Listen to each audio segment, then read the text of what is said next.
Hello दोस्तों, कैसे हैं आप लोग। आशा करते हैं आप लोग अच्छे होंगे। आज हम लोग वर्गमूल का शॉर्ट ट्रिक पढ़ेंगे।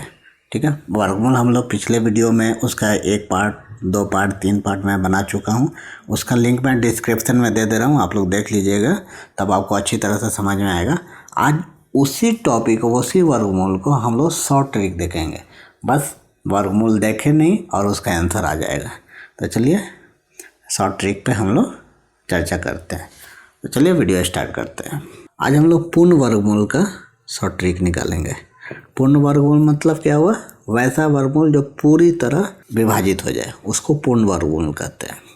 जैसे दोस्तों, वर्गमूल निकालने के लिए हम लोग थोड़ा सा 1 से 10 तक का वर्गमूल पर ध्यान देंगे। देखिए 1 से 10 तक का यहाँ पे वर्गमूल है। सबके लास्ट में क्या क्या डिजिट आप लोग देख लीजिए। 1 का 1 है, ऊपर से 1 लीजिए, नीचे से भी देखिए 9 के 81 के लास्ट में 1 है, ऊपर 4 है, नीचे भी 4 है, ये मिडिल 5 आता है। 5 के जितना ऊपर जाइएगा, जितना नीचे जाइएगा, सेम संख्या आता है। जैसे यहाँ पे आपको देख लीजिए 6 है ना, 9 है, ऐसे। तो इस पर हम लोग चर्चा करते हैं। चलिए अभी हम लोग एक संख्या है 196 का हम लोग को वर्गमूल निकालना है। तो यहाँ पे 2 वर्गमूल का साइन क्या होता है? यहाँ 2 होता है। तो 2 होता है मतलब इस 2 संख्या को पहले हम लोग छांट लेंगे।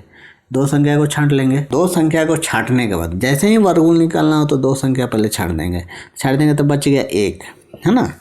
अब ये जो 2 संख्या छाटे, इसका लास्ट डिजिट क्या है? 6 है। अब इस चार्ट में देखिए कि इस चार्ट में किसके लास्ट में 6 आ रहा है। तो यहाँ पे 6 के भी लास्ट में आ रहा है और 4 के भी लास्ट में आ रहा है। देखिए आ रहा है ना 6। तो यहाँ 2 संख्या लिख दें, 4 और 6 के लास्ट में आ रहा है। दूसरी बात हमेशा ध्यान दीजिएगा कि हमेशा इन दोनों अंकों का योग जो होता है 10 होता है। 6 और 4 10। कोई भी संख्या हो, लास्ट का संख्या जो भी आएगा उनके दोनों का योग जो है 10 हमेशा होगा। 10 हमेशा होगा। ठीक है। अब ये 4 और 6, एक बड़ी 4 छोटी हो गया, 6 बड़ी हो गया, इतना करके छोड़ देंगे। ये 2 अंकों का काम खत्म हो गया। अब एक जो अंक बच गया 1, अब इस पे हम लोग ध्यान देते हैं। ठीक है।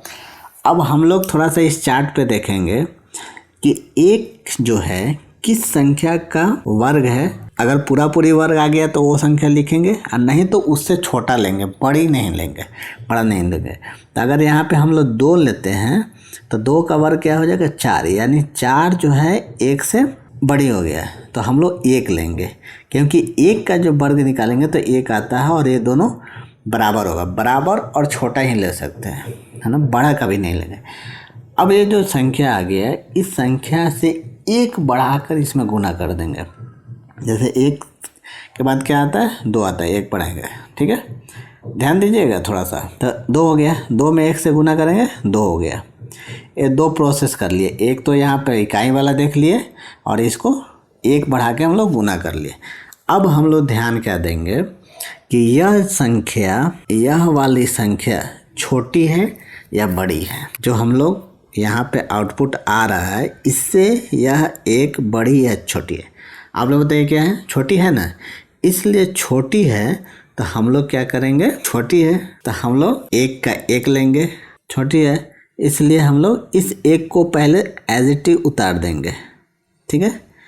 और उसके बाद यह संख्या छोटी है तो इन दोनों में से जो छोटी होगा उसको लिख देंगे। तो इन दोनों में से छोटी कौन है? 4 है, तो 4 हो गया। इसका आंसर क्या आया? 14 आंसर आया। यानी 196 का जब आप लोग वर्गमूल निकालिएगा तो 14 आंसर आएगा। ये थोड़ा सा आपको समझ में नहीं आया होगा। चलिए दूसरा क्वेश्चन हम लोग देखेंगे, आपको क्लियर कंसेप्ट हो जाएगा। इसको लेकिन ध्यान में रखिए, पहली बार मैंने बताया ना आपको, थोड़ा सा कन्फ्यूजन हुआ होगा। अब इसको हम लोग थोड़ा सा ध्यान दीजिए। अगला क्वेश्चन देखते हैं। जैसे यहाँ पे 256 है, तो 256 में पहले 2 अंक छांटेंगे। अब यहाँ 6 देखें, 6 किसके लास्ट में आता है? 4 और 6 के आता है।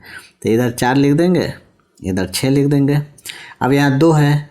अब 2 किसका वर्गमूल होता है? 1 का। अगर 2 रखेंगे तो 4 आ जाएगा। तो ये हमेशा इसको छोटी ही लेंगे, छोटा से कभी भी बड़ा यहाँ नहीं लेंगे। तो 1 लेंगे, है ना। और 1 लेने के बाद जस्ट इससे 1 अंक बढ़ा के गुना कर देंगे। तो 1 अंक बढ़ाएंगे तो 2 आ जाएगा। ठीक है। अब ये देखिए, ये 2 से यह 2 जो है बराबर है। अगर बराबर हो ठीक है, ध्यान दीजिए। अगर यह दो वर्गमूल का दो अगर संख्या छोटी होगी तो हम लोग इसका छोटा अंक लिखते हैं, लेकिन अगर बराबर हो, है ना, ध्यान में रखिए, अगर बराबर हो तो हम लोग बड़ी वाली संख्या, बराबर या बड़ा हो तो हम लोग हमेशा बड़ी वाली संख्या लेते हैं। तो ये 6 लेंगे और ये 1 तो लेंगे ही, क्योंकि हमेशा छोटी वाली को लेते हैं। तो ये 16 आंसर हो गया इसका। समझ गए? नहीं समझे? चलिए एक और क्वेश्चन देख लेते हैं। जैसे यहाँ 1296 है, तो 1296 में पहले दो संख्या को हम लोग अलग कर लेंगे। अब इसके लास्ट में देखते हैं क्या अंक है, 6 है, तो 6 किसके किसके में है, यहाँ पे 4 और 6 का है, तो यहाँ पे 4 लिख देंगे, यहाँ पे 6 लिख देंगे। ठीक है, अब यहाँ 12 आया। अब ये 12 किस संख्या से के वर्गमूल के बराबर या छोटी है, तो 4 ले लेंगे तो 16 हो जाएगा, इसलिए 3 के हैं। ठीक है, तो 3 तो यहाँ होगा ही, ये 3 से छोटी है, तो यहाँ एक संख्या 3 होगा। अब दूसरी संख्या देखेंगे क्या होगा। अब क्या करेंगे, इससे एक संख्या बढ़ा के गुना कर देंगे, 4 तिया 12, ये 12 क्या हो गया, इसके बराबर हो गया। तो मैंने अभी बताया आपको, अगर यह संख्या इस संख्या से बड़ी या बराबर हो तो बड़ा वाला संख्या लेते हैं। तो बड़ी वाला इस 4 और 6 में कौन सा बड़ी है, 6 है, तो 36 हो गया आंसर। समझ गए? अगर यहीं पे 11 रहता, ये 11 रहता, तो ये 11 से क्या हो गया, ये बड़ी है, तब भी 6 लेते। अगर यहीं पे 13 हो जाता, ठीक है, तो इस संख्या से 12 क्या है, छोटी है, तो यहाँ पे हम लोग छोटी वाली संख्या लेते हैं। लेकिन बराबर और बड़ा जब रहता है तो हमेशा बड़ी संख्या लेते हैं। एक और क्वेश्चन देखते हैं।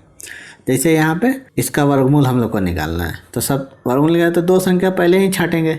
अब 9 है, अब देखिए किस किस संख्या के लास्ट में 9 है, तो एक 7 और एक 3 का, तो दोनों संख्या यहाँ पे लिख देंगे, 3 और 7। देखिएगा ये दोनों का जोड़ हमेशा 10 होगा, हमेशा 10 होगा, इन दोनों संख्या का जोड़ हमेशा 10 होता है। ये तो निकाल देंगे। फिर एक 39 देखेंगे, तो अब देखेंगे इस चार्ट में कि 39 किस संख्या के वर्ग के बराबर या छोटी है, तो 36 होगा। ठीक है, तो 6 का है, यहाँ पे 6 लिख देंगे। तो ये तो पहले 6 होगा ही होगा।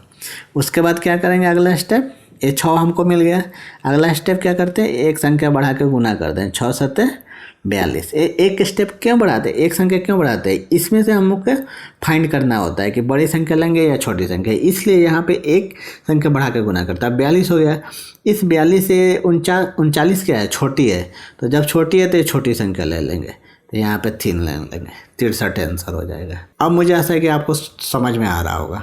ठीक है, एक लास्ट और क्वेश्चन देखते हैं, आपका कंसेप्ट क्लियर हो जाएगा। जैसे यहाँ पे एक क्वेश्चन है 13,689, जैसे यहाँ पे एक क्वेश्चन है 13689, इसका वर्गमूल निकालते हैं। वर्गमूल जैसे ही निकालेंगे तो दो संख्या को छांटेंगे। अब यहाँ देखिए लास्ट में 9 है, तो किसके, इस चार्ट में देखेंगे किस संख्या के लास्ट में 9 आता है, 3 और 7 के, दोनों संख्या लिख देंगे, ये दोनों का जोड़ 10 हो गया। अब यहाँ पे 136 है, तो 136 इस चार्ट में देखिए कि किस संख्या के वर्गमूल से छोटी होगी, तो यहाँ तो 100 तक ही है। 11 का अगर लिखिएगा तो आप लोग 121 आएगा, 12 का 144 है, तो 144 136 से ज़्यादा आ जाए तो हमेशा यहाँ पर छोटी संख्या ही लेंगे, तो 11। तो पहला आंसर का हम लोग को तो 11 मिल ही गया। ठीक है, अगला अब इसमें से फाइंड करना है कि कौन से संख्या ले, तो आप क्या बोले थे, मैंने आपको एक संख्या बढ़ा के गुना कर देना है। तो 11 में जब 12 से हम लोग गुना करेंगे तो 132 आएगा। इस संख्या से 136 क्या है, बड़ी है, तो जब बड़ी है तो ये बड़ी संख्या लेंगे, अगर छोटी रहेगा तो छोटी संख्या लेंगे। यहाँ पे 132 से या 136 क्या है, बड़ी है, तो यहाँ पे बड़ी संख्या लेंगे, तो 117 आंसर आ गया है। कितना ईजी है, आप क्वेश्चन देखिए और उसका आंसर आप बना दीजिएगा। मैं आपको इतना लंबा, इतना भांग भूंग के पढ़ा रहा हूँ ताकि आपको समझ में आ जाए। ठीक है, इसलिए मैं इतना कटिंग कर रहा हूँ, लेकिन आप इस पर प्रैक्टिस कीजिएगा, आप 2 सेकंड में इस मैथ को बना दीजिएगा। क्वेश्चन देखिएगा नहीं कि आपको आंसर याद हो जाएगा, पता चल जाएगा। यहाँ पे 1 से 10 तक आप सिर्फ वर्गमूल याद रखिए। जैसे ही देखिएगा यहाँ लास्ट में 9 है, तो किसके निश्चय आता है, 3 और 7 के, और दोनों का योग 10 आता ही है। और लास्ट वाला जो उसके बाद जो अंक आता है, देख लीजिए, आपका आंसर आ जाएगा। तो आशा करते हैं कि आपको जो ये शॉर्ट ट्रिक्स है वो पूर्ण वर्गमूल का अच्छी तरह से समझ में आ गया होगा। अगले वीडियो में मैं जो पूर्ण वर्गमूल नहीं है उसको कैसे शॉर्ट ट्रिक से बनाएं उसके बारे में हम लोग चर्चा करेंगे। अगले वीडियो का इंतज़ार कीजिए। तब तक के लिए इतना ही, धन्यवाद।